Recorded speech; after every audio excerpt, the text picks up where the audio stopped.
Hello Subhash గారు. Hi bro, ఎలా welcome to ఉన్నారు? ఫిల్మీ ఫోకస్. Thank you. ఎలా ఉన్నారు bro? Nice. First of all congratulations. Thank you, thank you. And దీని ముందు ఒక చిన్న స్టోరీ చెప్తా. అంటే లైక్ ఐఎమ్ ఫ్రమ్ వైజాగ్ కదా. అప్పుడు షార్ట్ ఫిల్మ్స్ తీసేవాడిని. తీసే టైంలో ఆ యూత్ ఉంటారు కదా, మేమే కాకుండా విజయనగరం ఈ వైజాగ్ ఈ కోస్టల్ ఏరియాలో చాలామంది షార్ట్ ఫిల్మ్స్ తీసే వాళ్ళకి ఎంఆర్ ప్రొడక్షన్స్ ఒకరు తీస్తున్నారు. 100 షార్ట్ ఫిల్మ్స్ చేశారు. అందులో నుంచి రాజ్ తరుణ్ వచ్చారు, ప్రియాంక జవాల్కర్ వచ్చారు, చాందిని చౌదరి వచ్చారు. ఇలా వాళ్ళని ఎలా అప్రోచ్ అవ్వాలి ఏంటి ఇలా ఇవన్నీ విన్న పర్సన్లో నేను ఒకడిని అనమాట. So but I don't know ఐరనీయో ఇది లక్కో లేదంటే కంగ్రాచులేషన్స్ ఏదనేది తెలీదు. బట్ ఫైనల్లీ గోదావరి గట్టిపైన అని ఇప్పుడు వచ్చింది. అంటే మీరు నాకు తెలిసి ఒక 15 years ఆల్మోస్ట్ అయ్యి 100+ షార్ట్ ఫిల్మ్స్ తీసి ఇండస్ట్రీలో అందరికీ తెలిసి, బట్ ఇప్పుడు మాత్రం ఇక్కడ ఈ టైం పట్టింది. ఎందుకు ఏంటి? ప్రయత్నం అయితే ఎప్పుడు ఆగలేదు బ్రో. ఫస్ట్ నుంచి కూడా ప్రయత్నం అయితే చేస్తూనే ఉన్నాం. టైం అనేది ఒకటి ఉంటుంది కదా బ్రో, మనకి టైం అనేది రావటం. సో మేబీ ఈ టైంకి ఈ సినిమాతో లాంచ్ అవ్వాలని రాసి పెట్టిందేమో, అందుకనే ఇంత ఈ టైంకి వచ్చింది. సినిమా చేస్తున్నాం. కొన్ని సినిమాలు ప్రీ ప్రొడక్షన్ దాకా వెళ్ళినవి ఉన్నాయి, ప్రొడక్షన్ దాకా వెళ్ళలేదు కొన్ని. సో అలా 1-2 జరిగాయి. తర్వాత ఒక సినిమా స్టార్ట్ చేసి ఫినిష్ చేసాం, రిలీజ్ అవ్వలేదు, ఫైనాన్షియల్ సిట్యుయేషన్స్ అవి. సో ఇవన్నీ దాటి ఈ సినిమా గోదావరి గట్టిపై అంటే నైస్. బట్ అంటే లైక్ ఈ ఫిలిం ఫస్ట్ ఫిల్మ్ వచ్చేసి లవ్ ఫిలిం, అంటే కొంచెం ఫాదర్ అండ్ డాటర్ లవ్ అన్నారు, విలేజ్ బ్యాక్డ్రాప్ స్టోరీ, చాలా క్యూట్ టీజర్ కూడా అనిపించింది. సేమ్ మీరు చేసిన షార్ట్ ఫిల్మ్స్ ఎలా క్యూట్ అనిపించాయి, అది కూడా అలానే ఉంది. ఎందుకో డెబ్యూ ఇలానే ఇవ్వాలనిపించిందా ఏంటి ఈ స్టోరీని? టైం, మళ్ళీ అగైన్ టైం బ్రో. కథ బేసికల్గా ఒక కథ రాసినప్పుడు అంటే ఒకటి ఉంటుంది, ఇది ఒక మిత్ అవ్వచ్చు, ఒక సేయింగ్ అవ్వచ్చు, ఏదైనా ఏంటంటే ఒక కథ రాసినప్పుడు అది ఎప్పుడు చెప్పాలని అనుకుంటే అప్పుడు చెప్తా ఉంటా. ఇది ఈ కథ ఈ టైంలో చెప్పాలని ఉందేమో, నా ఫస్ట్ ఫిలింకి లాంచ్ అవ్వడానికి ఈ కథ నేను చేయాలని ఉందేమో. As a told it was inspired from my బాబాయ్. మా బాబాయ్ రియల్ క్యారెక్టర్ నుంచి నేను జగపతి బాబు క్యారెక్టర్ తీసుకున్నాను. సో ఆ ఇన్స్పిరేషన్తో తీసుకున్నాను అనమాట కథ. సో వాళ్ళు కూతుర్ని ఎక్కువ ఇష్టపడే మనుషులు, మా నాన్నగారు అవ్వచ్చు, మా బాబాయ్ గారు అవ్వచ్చు, ఎక్కువ ఇష్టపడే మనుషులు కూతుర్ని. వాళ్ళకన్నా ఎక్కువ వాళ్ళ కూతుర్ని ఎక్కువ ప్రేమించుకుంటూ ఉండేవారు. వాళ్ళ కూతురు కోసం ఎంత ఎక్స్టెండ్, ఎంత దూరం వెళ్తూ ఉండేవారు. అదే నేను చూసాను అనమాట. అదే నేను ఈ సినిమాలో చెప్పడానికి ప్రయత్నించాను అనమాట. సో ఇవి ఈ టైంలో ఏంటంటే కొన్ని ఎమోషన్స్ ఉంటాయి కదండి, అది అందరికీ కామన్ ఎమోషన్స్. మనం ఫాదర్ అండ్ డాటర్ అవ్వచ్చు, అమ్మ కొడుకు అవ్వచ్చు, ఇవన్నీ కామన్ ఎమోషన్స్. బ్రదర్స్ సిస్టర్స్, ఇవన్నీ ప్రతి ఒక్కరి లైఫ్లో ఉండే ఎమోషన్స్ ఇవి. సో ఆ రకంగా ఈ కథ రిలేటబిలిటీ ఎక్కువ ఉంటుంది అనేది నా ఆలోచన. సో ఇప్పుడు షార్ట్ ఫిల్మ్స్ అంటే మనకి ఫ్రీడమ్ ఉంటుంది అండ్ ఓకే మన క్రియేటివిటీగా ఉంటుంది, కానీ బట్ బడ్జెట్ కన్స్ట్రెయింట్స్ అనేవి ఫిలిమ్స్కి వస్తాయి. సో ఫస్ట్ సినిమాకి ఎలా హ్యాండిల్ చేశారు? ఎమోషన్ స్కేలింగ్ అప్ ఎలా చేయడం జరిగింది ఏంటి? రైట్, బడ్జెట్ కన్స్ట్రెయింట్స్ అనేది ఏం లేదు బ్రో. ఎందుకంటే ఈ ప్రొడ్యూసర్స్ కూడా నేను ఫస్ట్ రోజు చెప్పింది ఒకటే అనమాట, కథకి ఏం కావాలో అది పెట్టండి అంతే చాలు, మిగిలిన ఏం ఎక్స్ట్రా పెట్టక్కర్లేదు. బీయింగ్ షార్ట్ ఫిల్మ్ మేకర్స్ మనకి ఒక అడ్వాంటేజ్ ఉంటుంది కదా బ్రో. ఏంటంటే ఒకవేళ ఈ సీన్ ఇలా కన్సీవ్ అవ్వకపోతే ఇమ్మీడియట్ ఇంకో టెక్నిక్ ఆలోచించి ఇంకోటి తీసేయగలం ఇమ్మీడియట్లీ. సో ఆ రకంగా మేము హ్యాండిలింగ్ ఒక వేలో చేసామన్నమాట. సేమ్ టైం బడ్జెట్ విషయాలు ఎప్పుడు ప్రొడ్యూసర్స్ అనేవాళ్ళు కథని నమ్మినట్టుగా కథకి ఎంత కావాలో అంతా పెట్టారు. ఎప్పుడు కూడా ఇబ్బంది పెట్టలేదు. ఆలోచన అసలు ఆ థాటే మాకు మైండ్లోకి ఎప్పుడు రాలేదు. హ్యాండ్లింగ్ అనేది మేము షార్ట్ ఫిల్మ్స్ ఎలా హ్యాండిల్ చేసాం, ఫీచర్ ఫిల్మ్ కూడా అలా హ్యాండిల్ చేసాం. It's all about big cameras, big artist అంతే. మిగిలినంతా సేమ్ అలాగే హ్యాండిల్ చేసాం. బట్ 10 minutes నెరేటివ్ చెప్పడం వేరు, 2.5 hours నెరేటివ్ చెప్పడం అనేది వేరు. బికాస్ ఎందుకంటే ఇప్పుడు 2.5 hours మనకు తెలుగు కమర్షియల్ ఫార్మేట్ ఉంటుంది, ఇంటర్వెల్ బ్లాక్ అని, లేదంటే ఈ ఆర్క్ స్ట్రక్చర్స్ అని, మళ్ళీ లేదంటే ఎక్కడ డ్రాప్ అవ్వకూడదు ఎమోషన్స్ కానీ, బోర్ కొట్టకూడదు అనేటప్పుడు మీరు ఎన్ని డ్రాఫ్ట్స్ చేశారు ఈ ఫిల్మ్కి? ఫస్ట్ చేసింది స్క్రిప్ట్ ఎవరో. నేను ఎప్పుడు కూడా కథ రాసుకున్నప్పుడు కథతో పాటు క్యారెక్టరైజేషన్స్ రాసుకుంటా. క్యారెక్టర్ వాళ్ళ ట్రీట్మెంట్, క్యారెక్టర్ తాలూకా ట్రైట్స్, వాళ్ళు ఎక్కడ పుట్టారు, వాళ్ళు ఎలా పెరిగారు, వాళ్ళ నేచర్ ఏంటి, వాళ్ళ బాడీ లాంగ్వేజ్ ఏంటి, ఇవన్నీ కూడా నేను రాసుకుంటాను. అలా ఫస్ట్ కథను డెవలప్ చేశాను. కథే అన్ని తీసుకొస్తుందని నేను స్ట్రాంగ్గా బిలీవ్ చేస్తాను అనమాట. ఓకే. ఆ రకంగా కథ ఈ క్యారెక్టర్స్ అన్ని ఎంచుకుని వీళ్ళందరినీ తీసుకొచ్చి ఇంతమంది యాక్టర్లు ఇంతమంది వచ్చే అందరూ కూడా కథ వల్లే. సో కథని కొంచెం డీటెయిల్గా రాశాను బ్రో. అంటే నేను షార్ట్ ఫిల్మ్ చేసినప్పుడు నేను కెమెరామ్యాన్, నేనే ఎడిటర్ని, నేనే సౌండ్ డిజైనర్ని. సో దీనివల్ల కొన్ని క్రాఫ్ట్స్ మీద అవగాహన ఉంది. తర్వాత ఫిలిం స్కూల్కి కూడా వెళ్ళొచ్చాను కదా బ్రో, ఇంకొంచెం గ్రామర్ నేర్చుకున్నాను.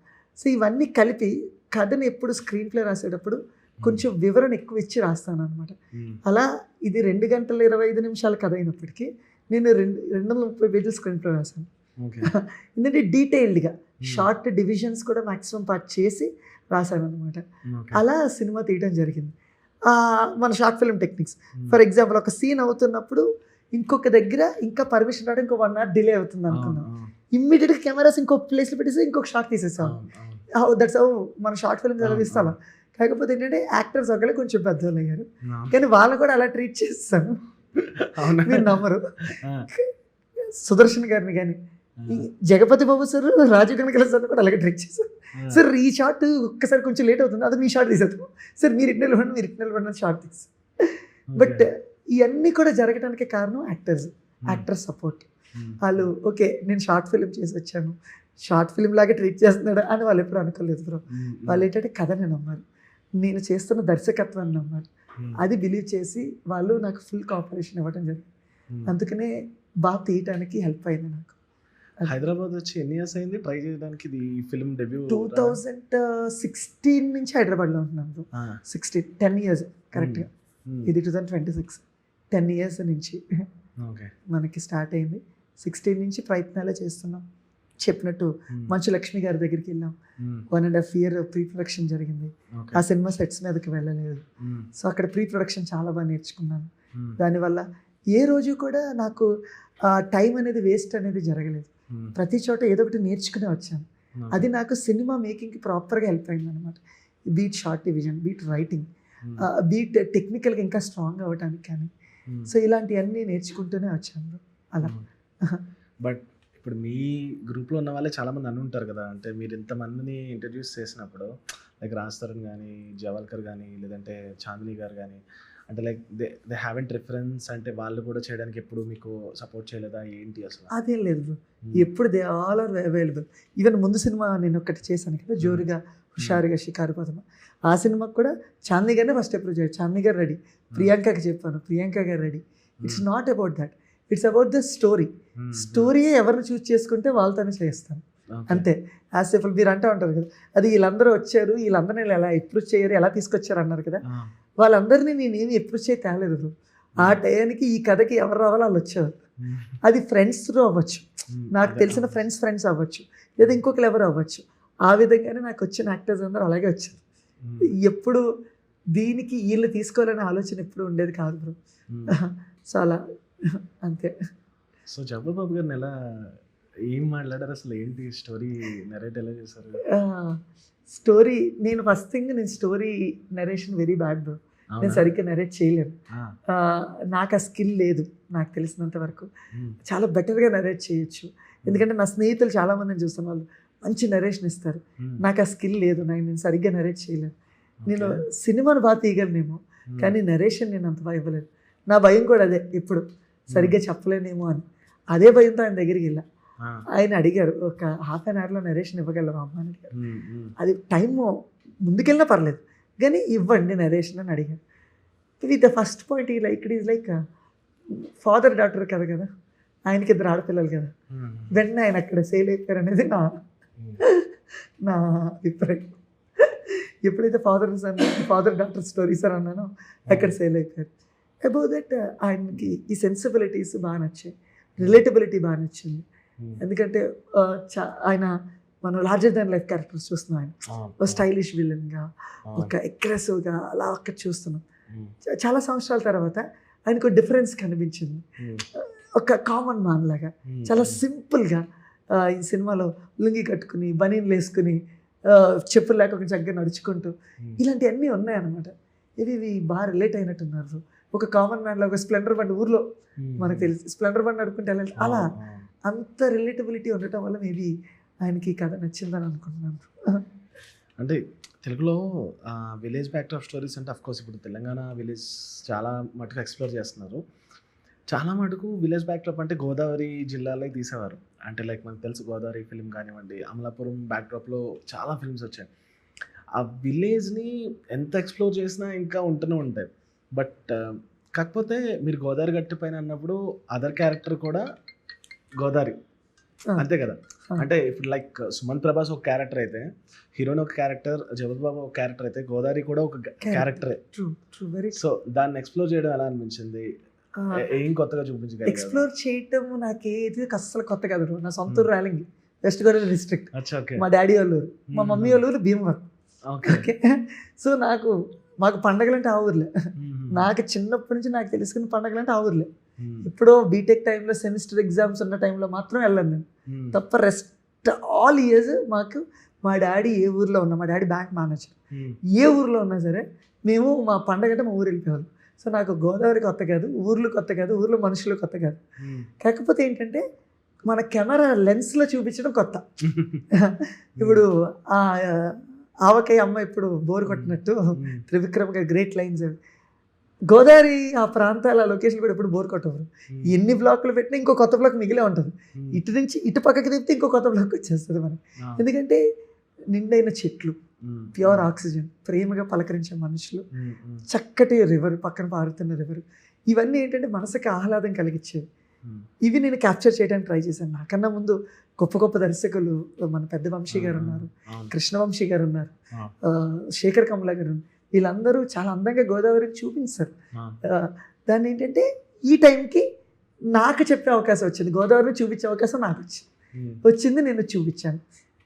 నాకున్న ఎస్థెటిక్ సెన్స్తో నేను ఒక మంచిగా చూపించే ప్రయత్నం అయితే చేశాను. అది సుమంత్ని ఇప్పుడు మేం ఫేమస్ తర్వాత చూస్ చేసుకున్నారా? బిఫోర్ ఎప్పుడు? మేం ఫేమస్ తర్వాత ఓకే. మన మేం ఫేమస్ అయిన తర్వాత ఆల్మోస్ట్ అలా 2-3 years గ్యాప్ తీసుకున్నాను ఇంకో కథ సెలెక్ట్ చేసుకోవడానికి. అది ఈ కథ. అవును, చాలా స్టోరీస్ విన్నారని చెప్పా తెలిసింది. బట్ ఈ స్టోరీ ఎంచుకున్నప్పుడు అడిగారా వై ఇది స్టోరీ అని ఏమైనా? సింపుల్ ఏంటంటే ఆ కథలో క్యారెక్టర్, ఈ కథలో క్యారెక్టర్కి character difference. Like full of energy కదా బ్రో సుమంత్, ఫుల్ యాక్టివ్గా ఎనర్జీగా ఉంటారు. ఇది వచ్చేటప్పుడు అండర్ ప్లే చేయాలి, కంప్లీట్ అండర్ ప్లే. అంత ఎక్సైటెడ్గా ఉన్న మనిషి కంప్లీట్గా అండర్ ప్లే చేయాలి అంటే, మొన్న రీసెంట్గా సందీప్ రెడ్డి వంగ గారు మన సుమంత్ అన్న మాట అంట, అసలు నువ్వు కామ్గా ఉంటే ఎలా ఉండాలో చూడాలనుకుంటున్నాను నేను అని. ఎందుకంటే ఇప్పుడు అంత ఎనర్జీతో ఉంటాడు. అలా అన్నారు. అప్పుడు సుమంత్ అన్నాడు, అయితే గోదావరి గట్టిన చూడండి అని చెప్పి. అంటే ఏంటంటే ఇలాంటివి ఎలా ఉంటుందంటే బ్రో, లైఫ్లో యాక్టర్స్కి మాత్రం ఆపర్చునిటీ ఉంటుంది. Different kind of life styles live చేయడానికి, డిఫరెంట్ కైండ్ ఆఫ్ ప్రొఫెషన్స్ చూస్ చేసుకోవడానికి యాక్టర్కి మాత్రం ఉంటుంది. ఆ సినిమాలో పాత్ర ఉంటుంది. సో ఆయనకి ఇలాంటి పాత్ర వచ్చినప్పుడు ఆ పాత్ర ఎక్సైట్ చేసింది. అండర్ ప్లే ఎలా చేయగలను, రిహార్సల్ చేశాడు. సినిమా మొత్తాన్ని 2-3 times రిహార్సల్ చేశాడు. వర్క్షాప్స్ చేశారా? ఫుల్ ఫిల్మ్ 3 times రిహార్సల్ చేశాను. Workshops full film. లైక్ ఎట్లా అంటే ఆఫీస్లో 2 times చేసాము, ఊరు వెళ్ళి ఇంకొక టైం చేసాము. అంటే కంప్లీట్ 2.5 hours స్టోరీ. వీళ్ళ సీన్స్ మొత్తం టోటల్గా లైక్, ఎందుకంటే అది వాళ్ళ కోఆపరేషన్. నేను తనకు కూడా అదే కన్విక్షన్, ఆ అబ్బాయి అవ్వచ్చు అమ్మాయి అవ్వచ్చు, ఇద్దరు కన్విక్షన్ ఏంటంటే, నేను కొత్త అన్న, ఈ స్లాంగ్ కొత్త, ఆ ఊరికి కొత్త, నేను ఆ మనిషిలో కలవాలి, ఆ స్లాంగ్ నేను మాట్లాడగలగాలి. 100% పర్ఫెక్ట్గా వచ్చేస్తుందని నేను చెప్పను, కానీ నా ప్రయత్నం నేను 100% చేయాలి అని అంటారు అనమాట. సో ఆ రకంగా వచ్చి చక్కగా తను ప్రాక్టీస్ చేసి ఎవ్రీడే ప్రాక్టీస్కి వచ్చేవారు. ఎవ్రీడే సీన్స్ మళ్ళీ చేస్తుండేవారు. అండ్ రేపు షూట్ అనగా రేపటి సీన్స్ అని ఈరోజు నైట్ ప్రాక్టీస్ చేస్తుండేవారు మిర్రర్ ముందు నిలబడి. ఒక స్లాంగ్, మనం స్లాంగ్ అతను పట్టుకెళ్ళాం ఇన్స్ట్రక్టర్, తనతో ఎప్పుడు ఉంటూనే ఉంటాడు. ఈ మాట ఎలా అనాలి విజయ్, ఈ మాట ఎలా అనాలి, అలా చెప్తూనే ఉండేవాడు. So it's all about the hard work he has done for the film. అంటే తను కూడా డైరెక్టర్ కదా, ఆల్మోస్ట్ మీరు తనే డైరెక్టర్. అదే తను కూడా డైరెక్టర్, మీరు డైరెక్టర్. ఈ టెక్నికాలిటీస్ ఎలా అనిపించే డిస్కషన్స్? నిజానికి ఫస్ట్లో చాలా భయపడ్డాను బ్రో, ఎందుకంటే సుమంత్ సెన్సిబిలిటీస్ డిఫరెంట్ ఉంటాయి, నా సెన్సిబిలిటీస్ డిఫరెంట్ ఉంటాయి. ఇలాంటప్పుడు సేమ్ అతను డైరెక్టర్ అన్నప్పుడు రేపొద్దున సెటిల్ ఏమైనా ఇబ్బంది ఉంటుందేమో అని నేను భయపడ్డాను. నేను పర్సనల్గా అయితే ఫస్ట్ భయపడ్డాను. కానీ ఒక్క రోజు కూడా తను అన్న కథ నీది, దర్శకుడు నువ్వేం చెప్తే నేను చేయాలి, ఆ జోన్లోనే ఉంటాడు, నన్ను ఆ జోన్లోనే పెడతాడు. నేను ఎప్పుడైనా ఏదైనా అడిగినప్పుడు అన్న నాకైతే ఇది అనిపిస్తుంది కానీ కాల్ నీది ఎప్పుడు అనమాట. ఎందుకంటే హీ నో డైరెక్టర్ ఏం ఆలోచిస్తాడని, ఎందుకంటే తను ఒక డైరెక్టర్ కాబట్టి. నాకు ఆ ఫ్రీడమ్ చాలా ఉంది అందరితో, సుమన్తో ఉంది, సార్తో కూడా ఉంది. అలా ఇప్పుడు మీరు ఈ ఫిల్మ్ అవ్వకముందు ప్రొడ్యూసర్స్ కూడా కొంతమందికి అప్రోచ్ అయి ఉంటారు డిఫరెంట్ స్టోరీస్తో. మామూలుగా ఎన్ని స్క్రిప్ట్స్ రాసుకున్నారు ఇప్పుడు? 100 షార్ట్ ఫిల్మ్స్ తర్వాత ఎన్ని స్క్రిప్ట్స్ రాసుకున్నారు? ఆల్మోస్ట్ ఒక 40 to 46 మధ్యలో స్టోరీస్ ఉన్నాయి బ్రో. స్టోరీస్ బౌండ్ అయితే ఒక 8 to 10 ఉన్నాయండి. 8 to 10 బౌండ్ స్క్రిప్ట్స్ ఉన్నాయి. నేను అంటే నాకు ఖాళీ దొరికినప్పుడల్లా, అంటే నేను సినిమాని ఎక్కువ ప్రేమిస్తాను బ్రో. నేను ఇద్దరు సినిమా చూస్తా లేదా సినిమా చేస్తా, ఇదే ఈ 2 పనులే నాకు ఉంటాయి. ఎందుకంటే నేను ఇష్టపడి ఎంచుకున్న ప్రొఫెషన్ అది. సో దానికోసం నాకు ఎప్పుడు గ్యాప్ దొరికిన స్టోరీ రాస్తూనే ఉంటా. ఏదో ఒక స్టోరీ నాకు ర్యాండమ్గా థాట్ రావచ్చు, ఆ థాట్ని ఫస్ట్ పేపర్ మీద పెట్టి దాన్ని ఏదో ఒక డెవలప్ చేస్తూ ఉంటా. అది తీయచ్చు తీయకపోవచ్చు, బట్ కథలు రాసుకుంటూ ఉంటే మనం అంటూ ఉంటారు కథలో మజిల్ మెమరీ అంటారు కదా. మనం రోజు పని చేస్తుంటే ఒకరోజు అది మనం తెలియకుండా కూడా మనం ఆటోమేటిక్గా పని చేసేస్తాం. అది ఏ పని అయినప్పటికీ. ఇప్పుడు మనం సిస్టమ్ మీద ల్యాప్టాప్ వర్క్ చేసినా, లేదు ఒక రైతుగా మనం ఇది దున్నే పని చేసినా, రెండు మన మజిల్ మెమరీలో ఉండిపోతుంది. ఒక పాయింట్ ఆఫ్ టైం తర్వాత మనం ఏమి కాన్షియస్గా చేయక్కర్లా, సబ్ కాన్షియస్లో అది ఉండిపోతుంది, మళ్ళీ చేసుకుంటాం. ఇది నాకు అలా అయిపోయింది. నాకు ఏదైనా పని లేదనుకో కథ రాసుకుంటాను, లేకపోతే సినిమా చూస్తాను లేదా సినిమా తీస్తాను, అంతే. సో ఇందులో ఉండాలనుకున్నప్పుడు ఇది చేస్తూనే ఉంటాను కంటిన్యూస్గా అలా. ఇప్పుడు లార్జర్ దెన్ ఫిల్మ్స్ కూడా రాసుకున్నారా అంటే స్క్రిప్ట్స్లో? నాకు పర్సనల్గా బ్రో నాకు హారర్ ఫిల్మ్ చాలా ఇష్టం. అవునా? నాకు ఇష్టమైన films horror, thrillers, horror, science fiction, spy action films, ఇది నాకు చాలా ఇష్టం. సో అవి తీయాలని నా కోరిక. ఫార్చునేట్లీ ఆర్ అన్ఫార్చునేట్లీ నేను లవ్ స్టోరీస్ తీసాను ఎక్కువ. దాన్ని ఎక్కువ మంది ఆదరించారు కూడా షార్ట్ ఫిల్మ్స్ అప్పుడు కూడా. బట్ నా కోరిక అవి. నేను నెక్స్ట్ రాసే కథల్లో కూడా ఫ్యామిలీస్ ఉన్నాయి, లవ్ స్టోరీస్ ఉన్నాయి, కానీ ఎక్కువ థ్రిల్లర్స్, హారర్స్ ఉన్నాయి. కోర్స్ ఈ సినిమా వచ్చేసింది, ఇది నాకు కొంచెం అప్పుడు మిమ్మల్ని ఎవరు మీ ఆర్టికల్స్ కానీ ఇవన్నీ చూశాను, కానీ ఆ 100 షార్ట్ ఫిల్మ్స్ తీసినప్పుడు ఇండస్ట్రీ నుంచి వచ్చిన రెస్పాన్స్ ఏంటి అప్పుడు? చాలామంది బ్రో ఫస్ట్ అప్రోచ్ అయిన మనిషి మాత్రం రామ్మోహన్ గారు, మన ఉయ్యాల జంపాల అష్టాచమ్మ ప్రొడ్యూసర్. ఆయన కానీ నందిని రెడ్డి గారు, ఎందుకంటే ఆయన దగ్గర పనిచేస్తారు నందిని రెడ్డి గారు. వీళ్ళందరూ మాకు చాలా మంచి అప్రిషియేషన్ ఇచ్చారు.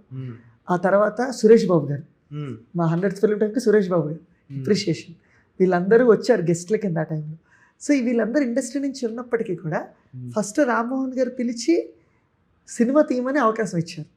సినిమా తీయి, ఒక మంచి స్క్రిప్ట్, ఇలా సరదాగా ఉండే ఒక సినిమా కథ రాసుకుంటాను. అప్పుడు ఆయనకి నేను చెప్పాను, సార్ నేను షార్ట్ ఫిల్మ్స్ అయితే చేస్తున్నా, ఇవన్నీ నాకేంటి, ఏదో కెమెరా ఉంది, నలుగురు కూర్చుంటున్నాం, కథ రాస్తున్నాం, తీసేస్తున్నాం, కానీ అందులో గ్రామర్ నాకు తెలియదు సార్, అది నేర్చుకుని వస్తాను అని చెప్పి. ఈ విజువల్ గ్రామర్ ఎప్పుడు నేర్చుకున్నారు? ఫిల్మ్ స్కూల్కి వెళ్ళాను నేను 2013 to 14 ఫిల్మ్ స్కూల్కి వెళ్ళి వర్క్ చేశాను, నేర్చుకున్నాను. అందులో LV Prasad film and television academy చెన్నైలో నేను అక్కడ చదువుకుని వచ్చాను అనమాట, మాస్టర్స్ అక్కడ చేసి ఇక్కడికి వచ్చి అప్పుడు 100th ఫిల్మ్ తీసి ఆ తర్వాత నుంచి ట్రయల్ స్టార్ట్ చేశాను. అలా అనమాట జర్నీ. ఎందుకంటే మనం సినిమా తీసేయచ్చు బ్రో, ఒక సేయింగ్ ఉంటుంది కదా bro, break the rules before breaking the rules know them first అని. సో రూల్స్ తెలుసుకుని బ్రేక్ చేయాలి మనం ఏదైనా సరే. నేను నాకు ఆ ముందు వరకు 180 యాక్సెస్ అంటే ఏంటో తెలిసేది కాదు, నాకు ఏది తెలిసేది కదా, యాక్సెస్ జంపులు ఎలా అవుతున్నాయో కూడా నాకు తెలిసేది, ఎలా పడితే అలా కెమెరా పెట్టి తీస్తాను, మళ్ళీ ప్రౌడ్గా చెప్పాను నేనే కెమెరామెన్. సో ఇలాంటివన్నీ మనకి ఏంటంటే తెలియదు కదా బ్రో, అక్కడికి వెళ్ళాక నేర్చుకున్నాక అవన్నీ తెలిసాయి అనమాట. ఓ ఫిల్మ్ గ్రామర్ ఏంటి, 3 యాక్ట్ రూల్ ఏంటి, ఎట్లా చేయాలి, ఏ యాక్ట్లో మనం ఎక్కడ ఎక్సైటింగ్ పాయింట్ పెట్టాలి, ఎలా పెట్టినప్పుడు ఆడియన్స్ ఎలా రియాక్ట్ అవుతాడు, ఇవన్నీ తెలుసుకున్నాక నేనేంటంటే ఇవి తెలుసుకుని ఈ కైండ్లో వెళ్ళాలా, లేదు దీనికి అవసరం లేదు, నేను బ్రేక్ చేసుకుంటూ కొన్ని ఉంచుకుంటూ కొన్ని ఫాలో అవుతూ కొన్ని బ్రేక్ చేసుకుంటూ వెళ్ళాను అనమాట. మీరు ఇప్పుడు సందీప్ గారు చూస్తే మనం ఉన్నట్టు 3 యాక్ట్ కానీ 5 యాక్ట్ కానీ 5 బీట్ కానీ ఏం కనిపించవు ఆయన ఫిల్మ్ లో. ఏది సందీప్ రెడ్డి గారి స్టోరీ కానీ రామ్ గోపాల్ గారు కానీ వాళ్ళల్లో మీరు చూస్తే ఆ స్క్రీన్ ప్లేలో అవేం కనిపించవు. కానీ కొన్ని ఫిలిమ్స్ ఆల్మోస్ట్ ఒక 70% ఫిలిమ్స్ కొంతమంది ఈ స్ట్రక్చర్లోనే వెళ్తారు అనుకోండి. ఇప్పుడు మీరు ఎలా స్టోరీని రాసి వేసుకున్న తర్వాత దాని స్ట్రక్చర్ తెచ్చుకోవడానికి ఏం అప్లై చేస్తారు స్క్రీన్? అదే బ్రో, సేమ్ క్వశ్చన్ ఆన్సర్ అదే సేమ్, నేర్చుకుని బ్రేక్ చేయడం. ఏంటంటే బ్రేక్ అనేది అందంగా చేయాలి బ్రో ఎప్పుడైనా. నా దృష్టిలో సినిమా అనేది అందమైన అబద్ధం, అబద్ధాన్ని ఎంత అందంగా చెప్తావు అనేది సినిమా. సో మనకు తెలుసు ఈ తండ్రి కూతుర్లు అంటే నిజమైన తండ్రి కూతుర్లు కాదు, అది అబద్ధమే, కానీ మనం లీనమయ్యేలాగా ఆడియన్స్ చేయటమే, ఆ అబద్ధాన్ని అందంగా చెప్పడమే సినిమా. సో మనం తెలుసుకున్న గ్రామాన్ని నాలెడ్జ్తో ప్రాపర్ వేలో బ్రేక్ చేసుకుంటే సినిమా వెళ్ళాలి. సో నేను కథ రాసేటప్పుడు కూడా 3 యాక్టర్లు రావాలి, ఇక్కడ ఖచ్చితంగా ఇక్కడ ఇంటర్వెల్ బ్లాక్కి ఇలా రావాలని నేను రాసుకోను. నేను కథ ఫ్లోని రాస్తాను. ఫ్లోని రాసుకున్న తర్వాత ఈ స్ట్రక్చర్కి వచ్చింది అనుకో, అద్భుతం, ఇంకా అద్భుతం, అరే ఇది ఫాలో అయ్యారని. కొన్ని మ్యాజికల్ థింగ్స్ ఉంటాయి కదా బ్రో, కరెక్ట్గా బ్లాక్ వైజ్ కరెక్ట్గా వచ్చింది నాకు అని. కొన్ని ఏంటంటే బ్రో ఫ్లో అనేది ఒకటి ఉంటుంది. ఇప్పుడు వాటర్ ఫ్లో పల్లానికి పారుతున్నప్పుడు అందంగా పారుతుంది, ఆబ్స్టికల్స్ లేనప్పుడు. అదే మనం అడ్డుగోడ కడితే అది ఆగిపోతుంది. సో ఆ ఫ్లోని ఎప్పుడు డిస్టర్బ్ చేయద్దు అనేది నా ఫీలింగ్. సో సరస్వతి లోపల నుంచి వస్తుంది అనుకోండి, రాయాలి ఫస్ట్. రాసిన ఫ్లోని ఎప్పుడు అడ్డుగా చేయొద్దు. వచ్చిన తర్వాత దాన్ని డాక్టరింగ్ చేద్దాం, దాన్ని ఏం చేయాలో అది చేద్దాం. అది నా స్టైల్ ఆఫ్ రైటింగ్ అంతే. సో ఇప్పుడు ఫర్ ఎగ్జాంపుల్ ఎవ్రీ స్క్రిప్ట్ లో 60 scenes 70 scenes ఉండాలంటారు కదా, ఇస్ దట్ నెసెసరీ? అంటే లైక్ ఫిలిం అది ప్రకారం depend on individual bro, individual director style. మీరు అడుగుతున్నప్పుడే క్వింటన్ టారంటినో ఉన్నారు, is never been to any film school but he watch lot of films, right? So వీళ్ళ వల్ల ఏంటంటే బ్రో ఒక కొత్త కైండ్ ఆఫ్ ఫిల్మ్ మేకింగ్ వస్తాం. ఇదే చెయ్యాలి అనేది ఎప్పుడు ఎక్కడా రాసి లేదు bro. It was never return on any rule book. ఇలాగే సినిమా తీయాలి, ఇలాగే చేయాలి, 60 సీన్లు ఉండాలి, 30 సీన్లు ఉండాలి అనేది ఏం లేదు. It's all about presenting this story. నీ కథని ఎంత ఇంట్రెస్టింగ్గా ఆడియన్కి చెప్తున్నావు. మనం we are used to 2.5 hour film, but Hollywood was used to 1.5 hour film, 1 hour 10 minutes film, 1 hour 15 minutes. They don't even have breaks, interval అనేది వాళ్ళకు ఉండదు. సో అది వాళ్ళ కైండ్ ఆఫ్ ప్రజెంటేషన్. ఇది మన కల్చర్, మన కైండ్ ఆఫ్ ప్రజెంటేషన్ అంతే. So ఇన్ని 60 సీన్సే ఉండాలి, 60 సీన్స్ ఉంటేనే అది ప్రాపర్ స్ట్రక్చర్ అనేది ఎక్కడ ఉండదు. బేసికల్గా ఏంటంటే కథని నువ్వు ఆడియన్కి ఎంత ఎంగేజ్ చేసి చెప్తున్నావు అనేది ఇంపార్టెంట్. ఎందుకంటే అల్టిమేట్ జడ్జ్ ఆడియన్ కదా, అది అంతే. మరి ఇప్పుడు మీరు తనకి 1/2 hour లో చెప్పమన్నారు కదా జగపతి బాబు గారికి, 1/2 hour లో మీరు లాగ్లు అయినా స్టోరీలు అయినా ఎలా నేను ఎలా చెప్పానంటే బ్రో కొత్త కైండ్ ఆఫ్ ప్యాటర్న్లో చెప్పాను బ్రో. ఇన్ఫాక్ట్ ఆ టైంలో మా ఎగ్జిక్యూటివ్ ప్రొడ్యూసర్, మా అసోసియేట్ రైటర్ కూడా ఉన్నారు కనుక ఏం చెప్పానంటే బ్రో 1/2 hourలో 20 minutes కథ మొత్తం చెప్పాను. ఆయన లేకోకుండా చెప్పా కదా. వెనకాల మా చెల్లికి, ఎగ్జిక్యూటివ్ ప్రొడ్యూసర్కి, మా అనురాగ్ గారికి అర్థం కావట్లా, ఏంటి నేను లేకోకుండా చెప్తున్నారేంటి. ఈ 20 నిమిషాల కథ చెప్పిన తర్వాత లాస్ట్ 10 నిమిషాలు, సార్ ఇప్పుడు మీరు వస్తే ఈ కథలో జరిగిన టర్న్స్ అండ్ ట్విస్ట్లు చెప్తాను సార్ అని ఆయన ఇంక్లూడ్ చేసి కథలో చెప్పాను. అప్పుడు ఆయన సడన్గా ఎక్సైట్ అయ్యారు. Then he knows how important his character for the story. Exactly. So ఇది సేమ్ థింగ్. నేనేమి ఇలా చెప్పాలని అనుకోలేదు. అది అప్పటికప్పుడు వచ్చిన ఇన్స్టింక్ట్. ఆ ఇన్స్టింక్ట్లో ఆ కథ ఆ స్టైల్లో నరేట్ చేశాను అంతే. It is as simple as that. He liked it. Then immediately he agreed. అలా that's how it started. Nice. All the best. May itna super hit అవ్వాలని కోరుకుంటున్నాను. Thank you very much. So that's it guys. This is Ajam Hai signing off.